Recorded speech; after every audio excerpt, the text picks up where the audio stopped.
हम दो दोस्त पाकिस्तान की एक बड़ी हाउसिंग सोसाइटी के एक अच्छे रेस्टोरेंट में बैठे नाश्ता कर रहे थे जब अचानक एक इंतहाई खूबसूरत लड़की उठकर चीखने लगी, मेरे शौहर कहाँ गए? वो रोने लगी ज़ोर ज़ोर से।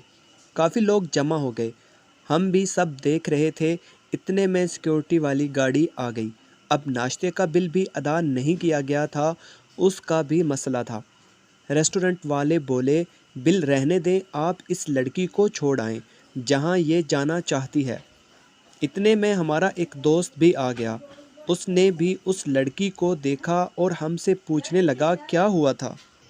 हमने उसे सारी बात बताई। वो कहने लगा, यार मैं इस लड़की को जानता हूँ, ये बेचारी एक तवाइफ है और जो शख्स इसे यहाँ छोड़ गया है वो कोई बड़ा कमीना शख्स था।